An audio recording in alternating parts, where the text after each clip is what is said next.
ओम नमः शिवाय। हर हर महादेव। दोस्तों, जैसा कि आप सभी लोग जानते हैं कि 15 मार्च 2026 यानी रविवार को पड़ रही है चैत्र महीने की चैत्र पाप मोचनी एकादशी व्रत। और दोस्तों, यह वह तिथि है जो चैत्र महीने में पड़ने वाली सबसे बड़ी तिथि पाप मोचनी एकादशी व्रत है, क्योंकि यह रविवार के दिन पड़ रही है और इसका बहुत ही बड़ा और विशेष महत्व होता है।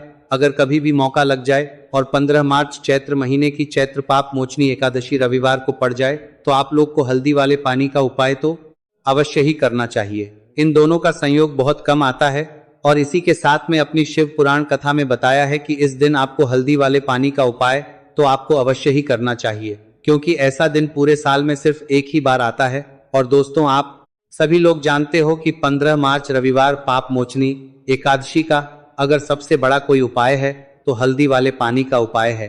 तो दोस्तों, इस रविवार के दिन आप लोगों को हल्दी वाले पानी का उपाय को जरूर करना है। बहुत सारे लोग होंगे जिन लोगों ने इस उपाय को ना किया हो, मतलब पूरा साल निकल गया, उन्होंने किसी भी दिन इस हल्दी वाले पानी का उपाय को ना किया हो। पर दोस्तों, आपके पास एक आखिरी मौका बचा हुआ है जो कि 15 मार्च के दिन है। तो इस दिन आप लोगों को इस वाले उपाय को जरूर कर लेना है। भले ही आपने पूरे महीने भर इस उपाय को ना किया हो, पर अगर आपने इस चैत्र महीने के 15 मार्च रविवार पाप मोचनी एकादशी के दिन अगर इस वाले उपाय को कर लिया तो इस उपाय को करने का वह फल मिलेगा जिसकी आपने कभी कल्पना भी नहीं करी होगी। इसीलिए आप लोग इस वाले उपाय को एक बार जरूर कर लेंगे। हम लोग क्या कर पा रहे हैं, लेना है, ताकि आप लोगों के हाथ से यह मौका ना जा सके और आपको इस उपाय को करने का फल मिल सके। दोस्तों, यह उपाय अपनी अभी की ही श्री शिव महापुराण की कथा में बताया है, जिस उपाय को आज हम आपको बहुत अच्छे से समझाने वाले हैं। इस वीडियो को देखने के बाद इस उपाय को समझने के लिए आपको कोई और को देखने की जरूरत नहीं पड़ेगी। तो चलिए दोस्तों, उपाय को शुरू करते हैं। देखिए, यह इस चैत्र महीने के पाप मोचनी एकादशी के दिन यह इतना खास होता है, इतना महत्वपूर्ण होता है। देखा गया है कभी कभी बड़े बड़े पूजा पाठ अनुष्ठान से जो मनोकामना पूर्ण नहीं होते, वह चैत्र मास के रविवार पाप मोचनी एकादशी के दिन एक छोटे से उपाय करने से ही आपकी मनोकामना पूर्ण हो जाती है। और बहुत सारे लोगों ने इसको किया भी है और उनको इस उपाय को करने का फल भी जरूर मिला है। अगर आप लोग भी इस उपाय को करना चाहते हैं तो आप इस उपाय को पहले अच्छे से समझ लेना, सुन लेना, उसके बाद करना। आपको इस उपाय का फल जरूर मिलेगा और इस उपाय को कर लेने से आपके घर में चाहे किसी भी प्रकार की दुख और समस्या क्यों ना चल रही हो, आपको उसका कारण भी नहीं पता है कि भाई यह समस्या किस कारण से चल रही है, उसका कुछ भी कारण हो सकता है, जैसे पितृदोष हो सकता है या किसी भी तरह का मंगल दोष भी हो सकता है। तो इस दिन आप लोगों को यह वाला उपाय कर लेना है। यह एक ऐसा उपाय है जिस उपाय को अगर किसी विशेष दिन पर किया जाए तो भाई उस विशेष दिन का जो है वह तो हमें मिलता ही मिलता है, पर हमने उस दिन पर इस उपाय को किया है तो हमें उससे भी बड़ा फल मिलता है और फल बहुत जल्दी मिलता है, क्योंकि आप इस उपाय को बहुत ही बड़े और विशेष दिन पर कर रहे हो। तो चलिए आपके बारे में बात करते हैं, लेकिन उससे पहले आप लोगों को यह जानना आवश्यक है कि आखिर यह उपाय किस समय करना है, किसको करना है और कैसे करना है। तो चलिए हम आगे आपको वीडियो में एक एक करके बता देते हैं, लेकिन उससे पहले इस वीडियो को लाइक करके कमेंट बॉक्स में श्री शिवाय नमस्तुभय ओम नमः शिवाय जरूर टाइप कर देना। तो दोस्तों, इस हल्दी वाले पानी का उपाय को हमें इस रविवार पाप मोचनी एकादशी के दिन कैसे करना है, किसको करना है, किस समय करना है और कहां पर करना है, ये सारे सवालों के जवाब आपको इस वीडियो में मिल जाएंगे। और जो ये वीडियो देखेगा भाई, उसको हल्दी वाले पानी का उपाय जरूर करना चाहिए, क्योंकि इस दिन हल्दी का भी बहुत ही बड़ा और विशेष महत्व होता है। और जब बात आ जाए हल्दी वाले पानी की तो यह सोने पर सुहागा वाली हो जाती है और यह एक बहुत ही बड़ा उपाय हो जाता है इस 15 मार्च रविवार पाप मोचनी एकादशी का। तो अब दोस्तों, इस हल्दी वाले पानी का उपाय को आखिर करना किसको है, सबसे पहले हम लोग वह बात जान लेते हैं। तो देखो, घर की जो बड़ी माताएं बहनें होती हैं, उन माताओं बहनों में से कोई भी एक बड़ी माता बहन इस वाले उपाय को कर सकती है। और दोस्तों, अगर आप चाहे तो अपने घर में से सभी सदस्यों को भी इस उपाय को करवा सकती है। अगर किसी व्यक्ति की खुद की कोई मनोकामना है, खुद की कोई दुख और परेशानी है जो कि वह अपने लिए ही करना चाहता है इस वाले उपाय को, तो वह खुद अपने लिए भी कर सकता है। बाकी अगर कोई घर में से ऐसा है जो कि अपने पूरे घर परिवार की सुख और शांति के लिए यह वाला उपाय करना चाहता है, तो भाई वह भी कर सकता है, उसमें भी कोई दिक्कत वाली बात नहीं है। कहने का मतलब यह है कि इस उपाय को हर एक सदस्य भी कर सकता है। और पूरे घर परिवार के सदस्य के लिए घर की बड़ी माताओं बहनों में से कोई एक माँ भी कर सकती है। माताएं बहनें अगर घर में उपस्थित ना हो या वह यह वाला उपाय ना कर पा रही हो तो फिर घर का कोई बड़ा सदस्य भी इस हल्दी वाले पानी का उपाय को कर सकता है, फिर वह पुरुष ही क्यों ना हो, उसमें कोई भी दिक्कत वाली बात नहीं है। अब दोस्तों, जो अगला प्रश्न निकल कर आता है वह यह आता है इस उपाय को लेकर कि आखिर इस उपाय को हमें किस समय करना है, सुबह के समय करना है कि शाम के समय करना है। तो देखो, इस वाले उपाय को आप लोग सुबह के समय भी कर सकते हो और शाम के समय प्रदोष काल में भी कर सकते हो। अब अगर आप पूछो कि भाई साहब सबसे उत्तम समय कौन सा रहेगा इस हल्दी वाले पानी का उपाय को करने का, तो हम आपसे बस यही कहेंगे कि इस उपाय को आप सुबह के समय करेंगे तो ज्यादा बेहतर होगा। बाकी अगर प्रदोष काल शाम के समय भी करेंगे तो भी अच्छा होगा, उसमें कोई भी दिक्कत वाली बात नहीं है। तो अब दोस्तों, जो अगली सबसे बड़ी और महत्वपूर्ण बात आती है वह यह आती है कि अगर हम उपाय को करेंगे तो हमें कितने बजे से लेकर कितने बजे तक के बीच में करना है, और शाम के समय प्रदोष काल में करेंगे तो हमें कितने बजे से लेकर कितने बजे के बीच में करना है। तो देखो, सुबह जितनी जल्दी हो सके आप उपाय को करने की कोशिश करना। बाकी अगर किसी कारणवश लेट भी हो जाओ, थोड़ी देर भी हो जाए, तो 10 या 11:00 बजे तक भी आप उपाय कर लेना, पर 12:00 बजे से ज्यादा देरी ना हो, ठीक है? इस बात का ध्यान रखना। उसके बाद में दोस्तों, अगर शाम के प्रदोष काल की बात करें, प्रदोष काल का जो समय है होता है वह शाम के 5:00 बजे से शुरू हो जाता है। मतलब शाम के 5:00 बजे से लेकर 7:00 बजे के बीच का जो समय होता है, यह समय प्रदोष काल का समय होता है। तो आप इस उपाय को 7 या 8:00 बजे के बीच में भी कर सकते हो। मतलब शाम के 5:00 बजे से रात 8:00 बजे के बीच में आप कभी भी इस वाले उपाय को कर सकते हो, उसमें कोई भी दिक्कत वाली बात नहीं है। तो चैत्र मास के कृष्ण पक्ष की एकादशी को पाप मोचनी एकादशी का पर्व मनाया जाता है, और इस बार यानी साल 2026 में पाप मोचनी एकादशी पर 3 दुर्लभ संयोग एक साथ बन रहे हैं। ऐसे में अगर आप हल्दी वाले पानी का उपाय कर लेते हैं तो ऐसा समझ लीजिए भाग्य आपका चमकता है और निर्धनता हमेशा के लिए घर से दूर हो जाती है। अब जो लोग धन की कामना करते हैं, चाहते हैं कि धन से घर भरा रहे और धन जो है घर में आता रहे, तिजोरी धन से भरी रहे, निर्धनता जल्दी से दूर हो जाए, तो आप समझ लीजिए कि हल्दी वाले पानी का उपाय आपके जीवन में महा चमत्कार करने वाला है, क्योंकि यहाँ पर सीधे सीधे आपको श्री हरि विष्णु की कृपा और उनका आशीर्वाद मिल जाता है। क्योंकि हल्दी जो है यह श्री हरि विष्णु से ही जुड़ी है और साथ ही साथ धन को बढ़ाने का काम बहुत तेजी के साथ हल्दी करती है। तो साल की एकादशी में सबसे बड़ी पाप मोचनी एकादशी होती है और इस दिन से सारे शुभ और मांगलिक कार्य शुरू हो जाते हैं। माँ तुलसी बहुत ही प्रसन्न होती है और अपने भक्तों की मनोकामना को पूरा करती है। और इस दिन यदि कोई भी व्यक्ति सच्ची श्रद्धा से सही तरीके से हल्दी का यह उपाय कर लेता है तो वह व्यक्ति अपने जीवन में सारी समस्याओं को, सारे कष्टों को, सारे दुखों को अपने जीवन से दूर कर देता है। तो हल्दी का पानी जब आप अपने घर में डालेंगे, ना केवल आपके घर में धन आएगा, धन बढ़ेगा, बल्कि और भी जो आपके जीवन में दुख बीमारियां हैं, घर में क्लेश कष्ट है, सारे के सारे आपके जीवन से दूर होते हैं। क्योंकि यहाँ पर श्री हरि विष्णु के साथ मां लक्ष्मी की कृपा भी आपको मिलती है। साथ ही साथ आपको बता दें कि हल्दी जो है यह सुख और समृद्धि का प्रतीक मानी जाती है। जितने भी मांगलिक काम हम करते हैं, शादी विवाह है ना, उनमें सभी में हम हल्दी जरूर लेते हैं, क्योंकि हल्दी सकारात्मक ऊर्जा को बढ़ाने का भी काम करती है, सकारात्मकता का प्रतीक होती है। और हल्दी जो है यह आपके घर में सुख समृद्धि को उसे बढ़ाती है। इसी के साथ जो लोग अपने घर में नकारात्मक शक्ति से परेशान हैं, बुरी शक्तियां अगर घर में आती है, घर में नजर पैसे को लगती है, व्यक्ति को लगती है, तब भी यह उपाय आपको बहुत लाभ देने वाला है। क्योंकि हल्दी जो होती है सारी नेगेटिविटी को, बुरी शक्तियों को, नकारात्मक ऊर्जा को हमें आपके घर से दूर करती है।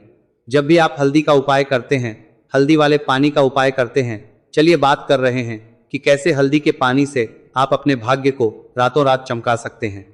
माँ लक्ष्मी और श्री हरि विष्णु की कृपा प्राप्त करके बात करते हैं। तो देखिए, सबसे पहले तो आपको इस दिन पाप मोचनी एकादशी है। पाप मोचनी एकादशी व्रत में सुबह स्नान कर करके आपको स्वच्छ वस्त्र धारण करने हैं। अगर आपके पास पीले रंग के वस्त्र हो तो कोशिश करें इस दिन पीले रंग के वस्त्र आप पहने। इसके अलावा आपको क्या करना है, एक लोटे में या किसी भी बर्तन में, ठीक है ना, शुद्ध जल आपको लेना है। उसके अंदर आपको थोड़ी सी पीसी हुई हल्दी डालनी है और थोड़ा सा डालना है गंगा जल, ठीक है ना।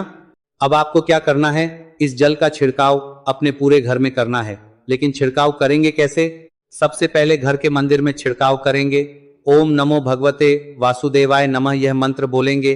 अगर मंत्र ध्यान नहीं रहता है तो जय श्री हरि विष्णु जय महालक्ष्मी बोलते हुए हल्दी वाले पानी का छिड़काव घर के मंदिर में करना है सबसे पहले। इसके बाद घर में भी कमरे हैं, जितने भी रूम्स हैं वहां पर छिड़काव करेंगे।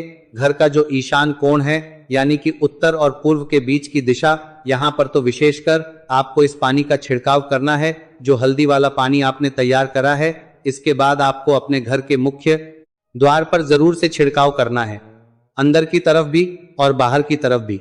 आपका मुख्य द्वार यानी कि लकड़ी का जो आपका दरवाजा है, ठीक है ना, वहां पर अंदर की तरफ भी हल्दी वाले पानी का छिड़काव करेंगे और बाहर की तरफ भी छिड़काव करते करते जय श्री हरि विष्णु जय महालक्ष्मी ओम नमो भगवते वासुदेवाय नमः, ओम नमो भगवते वासुदेवाय नमः, इस मंत्र का जाप करते करते आपको इस हल्दी वाले पानी का पूरे घर में पाप मोचनी एकादशी वाले दिन को छिड़काव करना है। इसके बाद एक गोल बाती का दीपक तैयार करेंगे। संधि श्री हरि विष्णु के लिए शुद्ध घी इस दीपक में भरना है और रुई की गोल बाती लगाकर देसी घी से भरकर यह दीपक तैयार करने के बाद आपको अपने घर के मंदिर में श्री हरि और मां लक्ष्मी के सामने लगाना है। यह उपाय करने से हमेशा सुख और वृद्धि में भी वृद्धि होती है और हमेशा के लिए। दूसरी चीज कि देखिए, चैत्र के महीने में या उससे पहले आपके घर में तुलसी जी का पौधा सूख गया है, और अगर तुलसी का पौधा आपके घर में सूखा हुआ है तो उससे कौन सा उपाय है जो आप करके रातों रात अपने भाग्य को चमका सकते हैं। तो देखिए, अगर आपके घर में तो देखिए अगर आपके घर में माध्यम में तुलसी जी का सूखा हुआ पौधा है, इसमें आपको हरे भरे पौधे से उपाय नहीं करना। आपके घर में तुलसी जी का अगर सूखा हुआ पौधा है उसी से आप उपाय करेंगे, इस चीज का ध्यान रखेंगे। तो देखिए, अगर तुलसी जी का पौधा सूख गया है तो आपको क्या करना है, उसकी छोटी छोटी ठहानियां लेनी है, गिन करके 7 ठहानियां, ठीक है ना। कितनी ठहानियां लेंगे? 7 ठहानियां लेंगे। थोड़ा सा मोहली धागा आपको लेना है और 7 तुलसी की सूखी लकड़ी को एक के अंदर एक यानी गट्ठा टाइप का बनाना है और उसको बांध देना है, ठीक है ना। सारी तुलसी की लकड़ियों हमको इकट्ठा करना है और मौली धागे से बांध देना है। बांध देंगे कलावा लपेट कर। अब आपको क्या करना है, रोली का तिलक इस तुलसी की सूखी लकड़ी पर आपको करना है। रोली का तिलक करेंगे।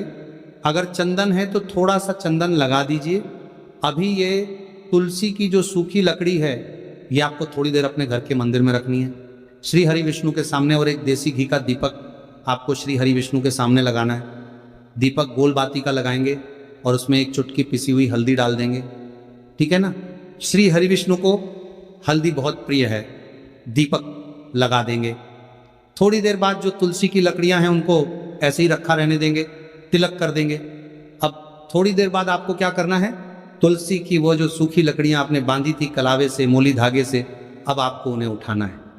एक छोटे से लाल कपड़े में आप इसको रख लीजिए, ठीक है ना। लाल कपड़े में रख लीजिए, पीला कपड़ा हो तो पीले कपड़े में रख लीजिए। रखने के बाद आपको क्या करना है, इसकी पोटली टाइप की बना देनी है। धागे से लपेट कर, मौली धागे से ही पोटली बना लीजिए, आराम से बन जाती है।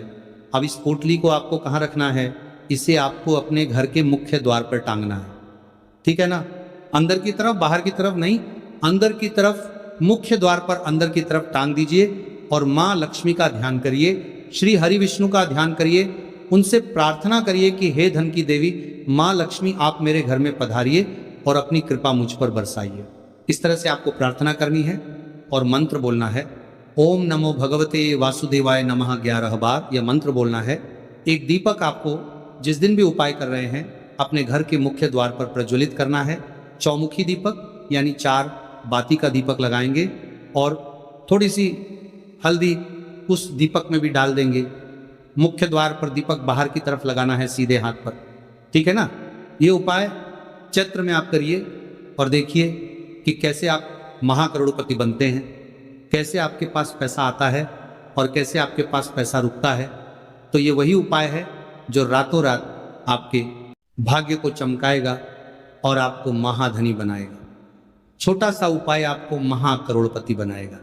अगर सच्ची श्रद्धा से आपने इस उपाय को कर लिया, साथ ही साथ चैत्र के महीने में अगर कोई जूते का दान कर देता है, जूते चप्पलों का कोई दान कर दे इस माह में, तो समझ लीजिए उसे हर वो वस्तु मिलती है जिसकी वो कल्पना करता है, जिसकी वो चाहता है। आपने अगर कुछ ऐसा सोचा है कि हाँ मुझे ये वस्तु या मुझे ये चीज़ मिल जाए, मेरी ये इच्छा पूरी हो जाए, आपकी कोई भी इच्छा अधूरी है, पूरी नहीं हो रही, तो चैत्र माह में आप एक व्यक्ति को जूते या चप्पल का दान जरूर करेंगे। चाहे जल का दान इस माह में के लिए जल के दान करिए, जल का दान करिए, और फिर देखिए कि आपका भाग्य कैसे आपका साथ देता है और कैसे आप अपने जीवन में आगे बढ़ते चले जाते हैं। तो बहुत अच्छे से उपाय आपको बताया। अब हम बात करते हैं दूसरे विशेष उपाय की, कि देखिए यह उपाय भी आपको तुलसी जी के पौधे के वहां पर करना है। आपके भाग्य का उदय करने के लिए आपके घर में धन संबंधी परेशानियां हैं, कर्ज की समस्या अगर दिन पर दिन बढ़ती जा रही है, ज़्यादा परेशानियां हैं, तो आपको ये उपाय करना चाहिए। देखो करना क्या है, बहुत ध्यान से समझना। आपको मात्र तांबे के पात्र के अंदर जल लेना है, उस जल के अंदर एक चुटकी आपको हल्दी मिला देनी है, ठीक है, और साथ में लेना है एक कमलगट्टा, या केवल उपाय चैत्र मास के दिन करें। अगर आपको ऐसा लगता है कि आपके जीवन में अष्टलक्ष्मी का वास नहीं है, भाग्य का साथ आपको नहीं मिल पा रहा है, तो आप ये उपाय शनिवार के दिन कर सकते हैं, पाप मोचनी एकादशी के दिन भी कर सकते हैं, ठीक है। दोनों दिन आप ये उपाय कर सकते हैं। देखो करना क्या है, इस टाइम के पात्र के अंदर हल्दी डाली और एक कमलगट्टा डाला। अब आपको तुलसी जी के वहां पर जाना है। देखिए जब आप हल्दी डालोगे जल के पात्र के अंदर, तब आपको ओम नमो भगवते वासुदेवाय का 11 बार जाप करना है। फिर हल्दी डालना है। जब आप कमलगट्टा जाप करता है, जब आप कमलगट्टा जाप करता है, ओम नमो भगवते वासुदेवाय का 11 बार जाप करना है। फिर करना है, जब आपको हल्दी डाल दिया गया डालोगे, तब आपको ओम श्री नमः या ओम महालक्ष्मी नमः इस मंत्र का जाप करते हुए एक कमलगट्टा डालना है, 11 बार जाप करना है, ठीक है। कमलगट्टा और हल्दी दोनों होना चाहिए। कमलगट्टा महालक्ष्मी का प्रतीक माना जाता है, और हल्दी जो है वह भगवान विष्णु के निमित्त आप हल्दी डालेंगे, ठीक है। इस जल को आपको तुलसी जी की जड़ में अर्पित करना है, अर्पित करना है। ओम नमो भगवते वासुदेवाय का जाप करते हुए बस इतना सा उपाय करना। धन संबंधित को कोई भी परेशानियां है वह सब दूर हो, ऐसी आपको प्रार्थना करनी है। कर्चा कर्चा ओम नमो भगवते वासुदेवाय अर्पित करना है का जाप करते हुए, या पर्चा ओम नमो भगवते वासुदेवाय का जाप करते हुए जैसे जुड़ी कोई परेशानी हो तो ऐसी प्रार्थना करनी है कि ये दूर हो जाए। ऐसी कामना करते हुए ये दूसरा प्यारा सा उपाय आपको करना है। तो देखो ये हो गया दूसरा उपाय, जो कि आप सुबह से लेकर के शाम तक कर सकते हैं। सोमवार यादव आज शनिवार के दिन सिर्फ एक पारी करना है। अब जो कमलगट्टे को आपको वहीं पर तुलसी जी के वहाँ पर रखे रहने देना है, आपको उठाना नहीं है। वो कमलगट्टा चाहे तो आप तुलसी जी के वहीं पर गांठ दे, ठीक है, तो भी चलेगा। तो इस प्रकार से आपको यह सुंदर सा उपाय करना है। अब हम बात करते हैं तीसरे उपाय की। ध्यान ना रखना, ये जो दूसरा उपाय है ये आपको आपके घर में ही करना है, बाहर कहीं पर भी मत करके आना, ठीक है। घर में अगर तुलसी जी हो तो ही आप ये उपाय कर सकते हैं। अब आपको क्या करना है, भगवान शिव के मंदिर में जाएंगे। जो एक बेलपत्र है वह माता अशोक सुंदर वाले स्थान पर आपको अर्पित करना है। डंडे का हिस्सा जलाधारी की तरफ हो चाहिए, उस प्रकार से आपको यह बेलपत्र अर्पित करना है। जब बेलपत्र अर्पित करोगे तब आपको कुंदकेश्वर महादेव का नाम लेना है, माता अशोक सुंदरी वाले स्थान पर, ठीक है। आप जो चावल के दाने हैं, जो अक्षत लेकर के आए हैं, वह भगवान शिव के शिवलिंग पर आपको अर्पित करना है। जब आप अर्पित करोगे तब आपको बृहस्पति शवर महादेव का नाम लेना है। बृहस्पति शवर महादेव ही एक ऐसे महादेव है जो आपके गुरु ग्रह को मजबूत करता है। तो आपको इस प्रकार से अर्पित करना है, और अंत में एक लौटा जल धीरे धीरे पतले दरा से बृहस्पति शवर महादेव का स्मरण करते हुए या श्री शिवाय नमस्तुभय का जाप करते हुए आप अर्पित करें। यह मात्र केवल और केवल चैत्र शीतला सप्तमी के दिन किया जाता है। और ये उपाय बहुत ही ज्यादा प्रभावशाली है। ध्यान रखना, हल्दी का उपयोग मत करना। चावल में पीला करना है, चावल को किला करना है। मात्र के दिन में दोनों के बीच में करना है, परिवार के दोनों के दिन करना है, तो पीला चंदन ही होना चाहिए। ठीक है। अब ये जो उपाय जो भी करता है, निश्चित तौर पर उसके जीवन के सारे अंधकार दूर होते ही होते हैं, उसको सफलता भी मिलती है, बृहस्पति मजबूत होते हैं, किस्मत का साथ उसको मिलने लगता है। ये उपाय अगर आप प्रदोष काल के समय करते हैं तो और लाभकारी सिद्ध होता है। तो दोस्तों, ये थे पूज्य गुरुजी द्वारा बताए गए कुछ बहुत ही खास उपाय। अगर आपको जानकारी अच्छी लगी हो तो वीडियो लाइक करिएगा। मिलते हैं फिर एक नए वीडियो के साथ।